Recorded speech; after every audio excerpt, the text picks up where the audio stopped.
Magandang araw mga boss, dito na tayo sa last part. No, ang problema nga ni customer, pag nililiko-liko niya yung manibela, meron siyang lumalagotok. Tapos pag tinudo niya ng pagpihit pa kaliwa, meron naman siyang langit-ngit. Isa pa, may vibration at sipol ito pag nag-start siya ng makina sa umaga. Pero bago yun mga boss, ilagay ko muna itong gulong tapos galawin ko yan para ma-check ko itong shock niya. Naramdaman ko parang may magaspang, pero iangat-angat ko muna itong gulong. Dito sa shock absorber, okay naman, wala naman siyang sira. Pero pag pinipihit ko itong gulong ng pakaliwa at pakanan, meron siyang magaspang eh. Mamaya na nga yan mga boss, ibaba ko muna itong gulong niya para ma-check ko itong ginawa ko sa steering. Ang importante kasi sa akin, ma-prove ko yung pinoproblema ni customer na hindi galing dito sa panbit yung ingay eh, kundi dito sa mga pang-ilalim niya. Kaya kailangan ma-check ko itong maigi. Nang sa ganun, pag kinuha niya yan, wala na itong ingay. Kumbaga hindi ko man ma 100% yung problema ni customer. Kahit 80% lang okay na sa akin yung pa-start ko muna itong makina tsaka ako ngayon ililiko-liko itong manibela kung meron pa siyang lalagotok. Ayun mga boss, na pa-start ko na at napansin ko nung mapalitan ko ng spark plug, hindi na pumapalya itong makina. Kaya pihitin ko na itong manibela. O di ba mga boss, napansin nyo, pag niligo ko ng pakaliwa at pakanan itong manibela niya, wala na yung malakas na lagutok. Hindi ko naman sinasabing 100% na wala yung lagutok, pero kahit papano na-minimize. Yung ganyang pihit ko ng manibela mga boss, malakas na yung lagutok niyan. Tok-tok-tok, gumagano'n na siya. Pero ngayon kahit papano na-minimize, di ba? Pati yung idle niya, kung mapapansin nyo, di ba, nag-stable na rin. Kasi nga, luma na masyado yung spark plug. Biro nyo ba naman, ginamit itong pang-grab, tapos kulang na kulang pa sa maintenance. Check upin ko na nga itong pagpalit ko ng engine support at ng alternator belt niya. Okay naman yung engine support mga boss, ano? Tapos dito sa pan belt niya, wala na siyang sipol. At para sigurado, i-check ko pa rin yung pagkakalapat ng drive belt niya dito sa mga pulley. Para sigurado ako dito sa pagkakalagay ko ng drive belt.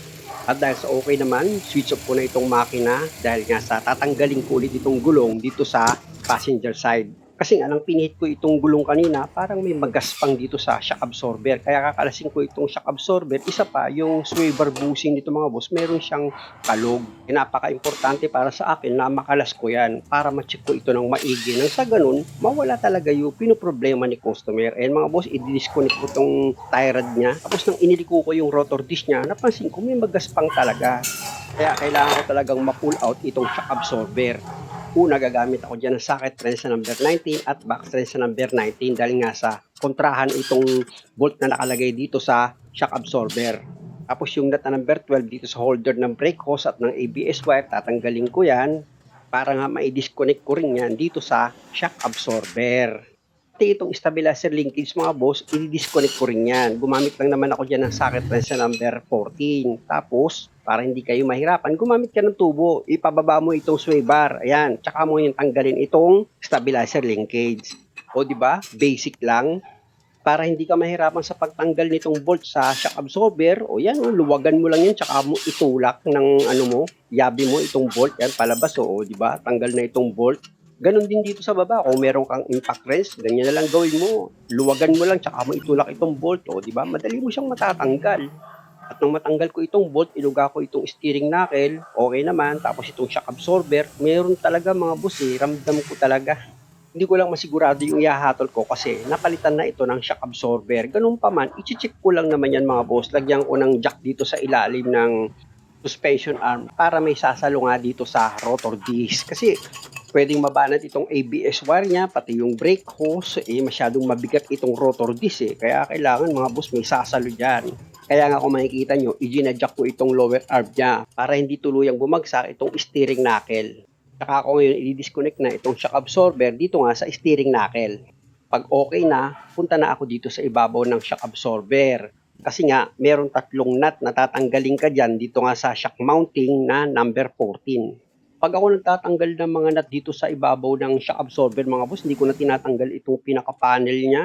Dinudukot ko na lang yan, kasya naman dyan yung kamay ko And mga boss, kung makikita nyo, tanggal ko na yung dalawang nut number 14. At ito na ngayon yung pangatlong nut. Pero dapat nakaalalay ka na dito sa shock absorber mo pag tinanggal mo na yung huling nut para hindi bumagsak ng tuluyan itong shock absorber. Ayan itinukod ko lang naman yun mga boss Tapos, pwede mo na ngayon i-pull out itong shock absorber para ma-check ko nga yung shock mounting niyan, pati yung strut bearing niya.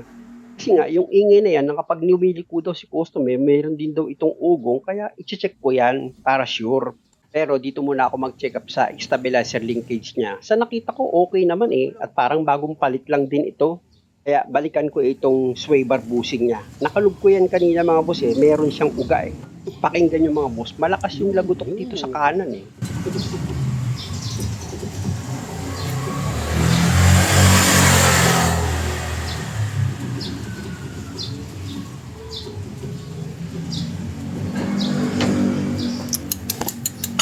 Pala. Kaya siguro pinalitan ito ng shock absorber Dahil nga sa akala nila yung malakas na kalampag or lagutok, sa shock absorber nang gagaling. Pero kung makikita nyo, yung uga niya dito galing sa sway bar bushing. Tanggalin ko na nga yan mga boss gamit yung box wrench na number 12. Meron ka lang naman dyan tatanggalin na 2 bolt na number 12. Kailangan maluwagan mo yan mga boss. Pag maluwag na, pwede mo nang kamayin itong bolt para tuluyan mo na yung matanggal. O ayan siya mga boss After nyo ang maluwagan yan, meron pa yung 1 bolt na number 12. Dito nga yan sa clamp bushing. Ayan mga boss, kung makikita nyo, niluluwagan ko na. Pag maluwag na yan, pwede mo na ngayon kamayin para mas mabilis mo matanggal itong 2 bolt. Ayan ay 2 bolt. Pwede mo na ngayon tanggalin yung clamp muna. Ayan. Tapos itong bushing. Ayan yung sway bar bushing niya mga boss. Kung makikita nyo itong sway bar bushing mga boss, manipis na siya. Kaya lang ang problema, wala naman akong makitang kasukat dito sa mga auto supply. Kaya ginawa ko din mga boss, ginawan ko lang muna ng remedyo. Total, 1 piraso lang naman yung sira niya. Ali, sinapian ko lang yan ng interior. Tapos sabi ko nga kay customer, mag-order na rin siya nitong sway bar bushing, yung original hanggat maaari para matibay. Ayan mga boss, nailagay ko na yung bushing, tsaka ako ngayon isunod itong clamp niya. Ayan yung humahawak dito sa sway bar bushing.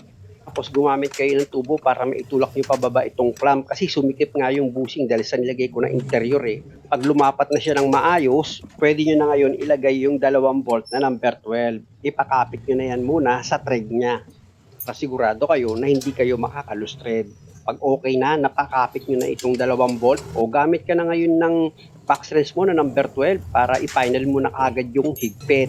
Ayan mga boss, nahigpitan ko na yung 1 bolt. Dito naman sa 2 bolt, syempre dapat mahigpit yan mga bossing para sureball yung trabaho syempre. Tsaka nyo ngayon ugain. O pansinin nyo, di ba? Wala na siya Okay na okay. Saan ka naman makakita na ang daming kalampag ng sasakyan mo? Kumbaga, ang daming ingay mong narinig tapos wala kang masyadong biniling parts. Buti na nga lang, andyan si Ate Remy. Kilala nyo ba si Ate Remy? Si Ate Remedyo. Kaya kinakantsawan ako nila boy palit Sabi sa akin, basic lang naman ang alam mo Puro ka remedyo. Bukas sira din yan. Kasi nga, ginagawa nilang palabigasan yung mga customer. Biro niyo yung mga na-encounter ko ng mga ginawa nila, pinalitan na lahat ng peso sa pang-ilalim, meron pa ring ingay, gaya nito. Tapos magagalit kayo sa akin, sasabihin nyo, naninira. Ito nga, pinalitan nyo ng shock absorber. Magtigil nga kayo sa kakakantaw nyo sa akin ng basic lang ang alam. Unang-una, yung kantaw nyo sa akin na basic lang ang alam ko, tanggap ko naman yung totoo naman yun Kaya nga, lumalapit ako sa Diyos lagi, humingi ako ng tulong sa Kanya para tulungan niya ako dahil nga sa wala nga akong alam Totoo yung sinasabi nyo. Kaya lang, hindi nyo kayang tapatan yung paggawa ko na kahit basic lang, nagagawa ko ng paraan yung mga ginawa nyong napupunta sa akin na customer. Di ba? Doon tayo mag-uusap. Huwag yung sa kantsaw. Kung kantsawan nyo ako sa mga video ko sa FB para hindi kayo nagkakamali. Tingnan nyo itong strap bearing niya pag pinipihit-pihit ko, may magaspang kasi nga may buhangin, hindi man lang napunasan. Kaya pag pinihit ni customer yung manibela, nakakarinig siya ng magaspang, ugong, kung ano-ano pa. Dapat pag gagawa tayo, gawang Kristiyano. Kumbaga sa kanta, ipakita sa ganito. Lingkod tayo na Kristiyano, pag-ibig na itinuro, siyang dapat isa puso. Di ba? Ganun dapat. May pag-ibig para yung customer hindi nagagastosan. Ito ang shock absorber niya. Nung check up ko mga boss, pabago-bago lang yan, pero ang lambot niya na agad. Wala naman tayong magagawa. Andyan na yan So far, nakita ko naman na yung pinanggagalingan ng gaspang. Kaya okay na yan. Buuhin ko na ulit itong shock absorber ni customer. Kasi mga boss, kung mapapansin nyo, inabot na ako ng gabi. Nako, matanggal ko lang yung problema nitong sasakyan ni customer. Mapasaya ko lang siya. Okay na yun. Medyo i-fast forward ko na itong paggawa ko ng video mga boss. Gabi na pala, hindi ko napapansin. Na after ko nga mapunasan itong spring seat niya, itong shock mounting, pati itong strut bearing niya, pinahirang ko ng grasa yan, tsaka ako ngayon inassemble na para matapos na ako dito sa ginagawa ko. Ayan mga boss, after ko mapahira ng grasa yan, inilagay ko na itong shock mounting niya, pati yung nut. Tapos itayo ko yan para ma-check ko nga itong magkabilang dulo ng coil spring na dapat nakatapat yan sa stopper niya. At dahil sa okay naman, nakaguide naman itong coil spring, luwagan ko muna ng kaunti itong dalawang coil spring compressor na nakalagay nga dito sa coil spring. Tsaka ako ngayon i-final na yung higpit dito sa nut ng shock mounting. Minanual ko sa paghigpit yan mga boss, gamit niya itong box wrench na number 17 kasi pag ginamitan ko siya ng impact wrench, sumasama sa pag-ikot itong rod ng shock absorber. Ayan mga boss, okay na yung pagkakahigpit ko ng nut. Pihitin ko nga itong shock mounting, aba, smooth na. Kaya pwede ko na ngayon tanggalin itong dalawang shock absorber compressor. Niluluwagan ko lang naman yan mga boss para bumuka itong shock absorber compressor nang sa ganun bumitaw siya sa pagkakaipit dito sa coil spring. Ganun lang naman kadali. Tapos pwede ko na ngayon ibalik sa dati niyang position itong shock absorber. Siyempre sa paglagay niyan mga boss, isentro niyo dito sa butas yung shock mounting niya. Pag na-isentro niyo na siya, punta ka ngayon dito sa ibabaw ng sasakyan mo. Tsaka mo ngayon iangat na itong shock absorber para yung stud bolt ng shock mounting mo, malagyan mo na siya ng mga nut. At para nga hindi ka makalustred, ipakapit mo muna yung tatlong nut na number 14 dito sa stud bolt ng shock mounting mo. At pag okay na, gamit ka na ngayon ng box wrench mo na number 14 para ma-final mo na nga yung higpit dito sa bawat nut ng shock mounting mo. Mga boss, siguraduhin nyo yung pagkakahigpit nyo ng mga nut dito sa shock mounting dapat maayos para sa bandang huli, wala nga kayong magiging problema. Medyo masikip yung position pero kayang-kaya nyo yan. Pag okay na, o ilagay nyo na ngayon itong cover ng shock absorber. Ayan o, meron lang naman yung 5 bolt na number 12 na ilalagay kayo. Na after nyo nga mailagay yung mga bolt nyan, pwede na kayong gumamit ng impact wrench nyo kung meron. Tsaka nyo ngayon i-final na yung higpit.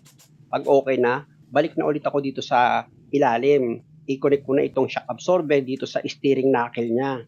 Pag napag-connect nyo na yan, pwede nyo na ngayon ilagay itong bolt na number 19. Ayan mga boss, na ilagay ko na yung una at ito naman yung pangalawang bolt. Siyempre, ilagay nyo na rin yan. Tapos, pwede nyo na ngayon ilagay yung bawat nut nitong bolt. Ipakapit nyo na rin yan sa thread niya. Pati itong nut na number 12 dito sa holder ng ABS wire at brake hose, ilagay nyo na rin. Tapos, itong stabilizer linkage, i-connect nyo na rin yan dito sa shock absorber. Tsaka nyo ngayon ilagay na itong nut niya. Tapos, gamit yung socket wrench sa number 14, i-final mo na yung higpit. After nyan, gamit ka naman ng socket wrench sa number 19, i-final mo na rin yung higpit dito sa bolt and nut ng shock absorber mo. Siyempre, dapat mahigpit yan mga boss. Lagi kong pinapaalala sa inyo. Dahil sa okay na ako dyan, punta na ako dito sa tie rod. I-connect ko na yan dito sa steering knuckle niya. Tapos, ipakapit ko na itong nut niya na number 17 dito sa tie rod. Tsaka ako ngayon i-final na yung higpit gamit itong socket wrench na number 17. At dahil sa okay na itong pagkakagawa ko, syempre naman, lahat ng mga ginamit kong tools, pati itong jack na ipinantukod ko dito sa lower arm, syempre tatanggalin ko yan. Para sigurado ako na walang naiwan na tools dito sa ilalim ng sasakyan ni customer. Tsaka ako ngayon ilagay na itong gulong. Na after ko naman mahigpitan itong mga nut dito sa gulong, syempre, check upin ko ulit yan. Maganda na yung sigurado. Alam niyo mga boss, okay lang naman sa akin yung mga paulit-ulit na check-up eh. Ang mahalaga sa akin, mawala yung pinoproblema ng isang customer. Kaya ito, kung makikita nyo, chinecheck ko maigi yan para sigurado ako na wala nang ingay na maririnig dito si customer. Ayan mga boss oh, tingnan nyo, ugain ko pa ulit yung gulong niyan, side by side, kung saan pwedeng magkaroon siya ng ingay. At dahil sa okay na, tanggalin ko na itong jack para maibaba ko na itong gulong. Sa ganun, mag-road test na kami dahil andyan na si customer. Siyempre naman, napaka-importante yung final answer niya kung nawala na ba yung pinoproblema niyang ingay or hindi pa. Maganda kasi yung sa kanya manggagaling na okay na talaga itong sasakyan. Pero dito, pakinggan mo na yung sinasabi mo ngayon na belt. Oo. Yan. Oo, di ba? Diba, smooth na. Nanaingay. Oh, yan yung smooth. Di ba? Okay. Ano? Yan ang trabaho ng dead mechanic. Sir, di tayo ka na. Kasi yung sabi ko nga sa iyo, yung ingay na yung umuugong tapos yung lagotok, palampag, di ba? Nagsabay-sabay eh. Yung sa shock, tinalas ko pa rin. Alam mo kung bakit? Hindi nilagyan ng grasa yung sa strut bearing niya. Kaya siguro ayun yung sinasabi mo na parang pagpipihit ka, yung may umuugong.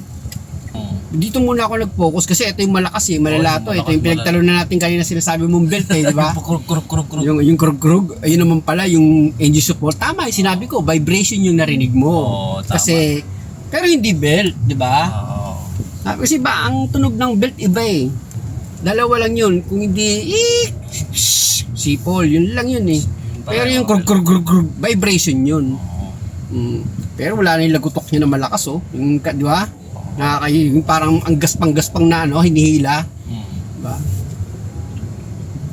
Yung support mo pala eh, no? Winelding yung support eh. Matindi rin yung buti ka mo! Nagtalo tayo ron. Kung hindi tayo nagtalo, hindi papasok sa isip ko eh. Teka, nakatigil, biglang nakarig siya ng kurug. Eh, pumasok sa isip ko, ay, vibration to. Pero kung hindi tayo nagtalo ron, napupunta yung ko sa shock eh. Yung Kaya focus ko eh. Yan din nagkagandahan minsan na nagtatalo eh. Sabi ko, vibration siguro. Tama, ang lakas na ng lubak natin. Walang tunog, ano? Diba? Tapos yung, yung strut bearing niya nga, lagyan ko ng grasa. Kasi parang pag may mga ganun na pagpihit mo, ayun eh. Kasi ginalaw-galaw ko yung gulong eh. May gumaganon eh. O, diba? Okay na. Nawala yung Nawala na. O. Pero pag nalubak ka, diba? Wala na. Ayos na. Yun na talagang nare-reklamo ko. Krug-krug na yun lalo sa pagka-umaga. Starting Panbelt. Grabe. Pero dahil sa pagtatalo natin na pumasok sa isip ko yung vibration eh.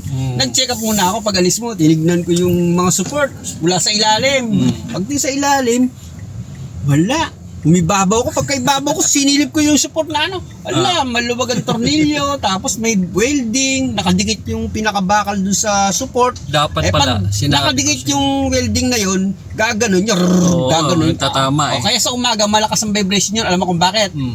Pag start mo sa umaga, syempre yung minor mababa. Malakas talaga ang vibration na rinig mo. Nung tumaas na yung minor, nag-normal na yung minor mo, okay na, humina na yung tunog. Ganon. Mga boss, dahil sa pasado naman na kay customer itong gawa ko, nawala na yung pinoproblema niyang ingay dito sa ilalim. Sana lang naman sa panonood na ginawa nyo, nakakuha kayo ng idea para nagkakaroon kayo ng kaalaman sa sasakyan. At kung okay lang naman sa inyo, pwede pa-subscribe na rin itong channel ko. Maraming salamat!